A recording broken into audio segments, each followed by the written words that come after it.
सत श्री अकाल प्यारे विद्यार्थियों, स्वागत है तुहाडा। मैं गुरप्रीत कौर, पंजाबी मिस्ट्रेस। प्यारे बच्चों, अज मैं तुहानू 9वीं जमात के पंजाबी विषय के पेपर का पैटर्न दसांगी।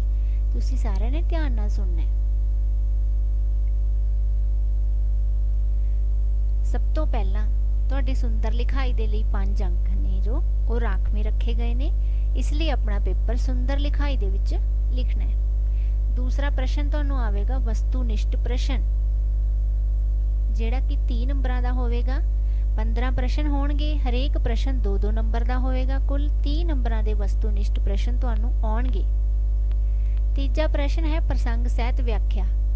कवितावां दे विचों तुहानू कोई 2 पैरे दिते होणगे, उन्हां दी तुसी प्रसंग सहित व्याख्या लिखनी होएगी, जो कि 4 अंकां दी होएगी।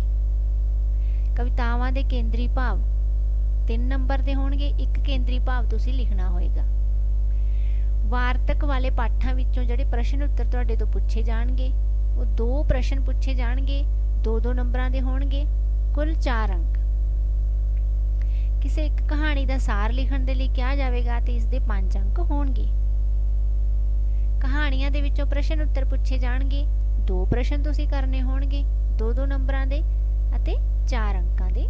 ये कुल होए। इकांगियां दे विचों तुहानू पात्र चित्रण आएगा, ऑप्शनल होएगा। 2 पात्र दिते होणगे, जिस विचों तुसी किसी एक दा पात्र चित्रण लिखना होएगा, 4 नंबर दा। प्रश्न 9वां है, नावल दे विचों प्रश्न उत्तर पूछे जाणगे। तुहानू 3 प्रश्न पूछे जाणगे, हरेक 2-2 नंबर दा होवेगा। कुल 6 नंबर दा तुहाडा नावल दा पोर्शन है। मैं तुहानू एक सैंपल पेपर भी दिखा देनी आ। तुहानू दसंबर दे विच परीक्षा दे विच पेपर ये आया होया, इस तरह नाल ही तुहाडा हुण पेपर आएगा। कुल अंक जिहड़े लिखती ने तुहाडे 65 अंक ने। लिखती अंक तुहाडे 65 ने। आंतरिक मूल्यांकन यानी कि CCE दे तुहाडे 10 नंबर ने। कुल अंक तुहाडे 75 होणगे। ये तुहानू सैंपल पेपर दिखा रही हां कि इस तर्ज ते पेपर आवेगा। 5 नंबर सुंदर लिखाई दे ने।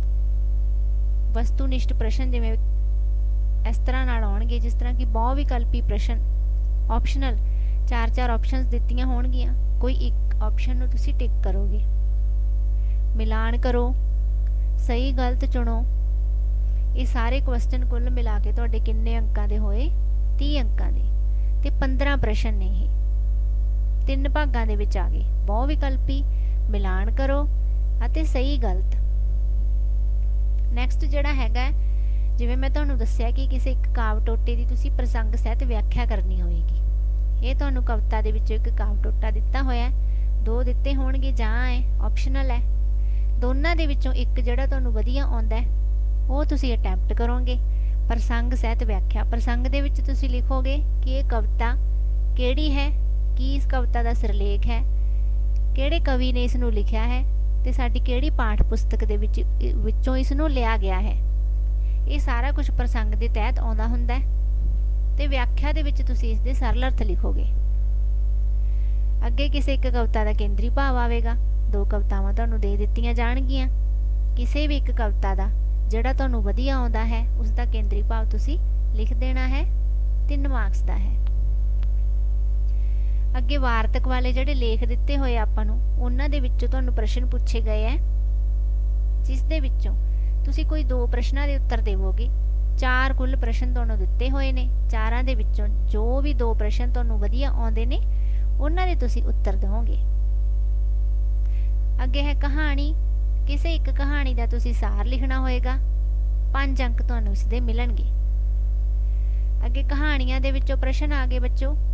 4 प्रश्न तुहानू दिते हुए ने, जिन्हां दे विचों कि तुसी कोई 2 अटैम्प्ट करने ने, जिहड़े तुहानू वधिया आउंदे ने। वो 2 प्रश्न तुसी अटैम्प्ट करने ने, 2-2 नंबरां दे होणगे। कुल 4 अंक दा ये प्रश्न है। अगे इकांगियां दे विचों पात्र चित्रण दिते हुए ने, 4 अंक दा है।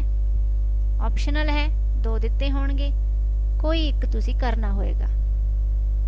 अगे नॉवल दे विचों आ गए प्रश्न, कोई 3 प्रश्न तुसी इन्हां दे विचों अटैम्प्ट करोगे, हरेक 2-2 नंबर दा है। कुल 6 नंबर का जो है नावल दे विचों तुहाडे तो प्रश्न पूछे जाणगे। ਬੱਚੋ ਇਹ ਤਾਂ ਸੀਗਾ ਤੁਹਾਡੇ ਪੇਪਰ ਦਾ ਪੈਟਰਨ ਤੇ ਨਾਲ ਹੀ ਮੈਂ ਤੁਹਾਨੂੰ ਇੱਕ ਨਮੂਨੇ ਦਾ ਪੇਪਰ ਵੀ ਦਿਖਾ ਦਿੱਤਾ ਕਿ ਤੁਹਾਨੂੰ ਸਮਝਣ ਦੇ ਵਿੱਚ ਸੌਖ ਰਵੇ ਕਿ ਸਾਡਾ ਪੰਜਾਬੀ A ਦਾ ਪੇਪਰ ਹੈ ਜੋ ਉਹ ਇਸ ਤਰ੍ਹਾਂ ਦਾ ਆਵੇਗਾ। 65 ਅੰਕਾਂ ਦਾ ਤੁਹਾਡਾ ਪੇਪਰ ਆਵੇਗਾ। ਮੇਰੇ ਵੱਲੋਂ ਸ਼ੁਭ ਇੱਛਾਵਾਂ। ਮਿਲਦੇ ਹਾਂ ਅਗਲੀ ਵੀਡੀਓ ਦੇ ਵਿੱਚ। Good bye.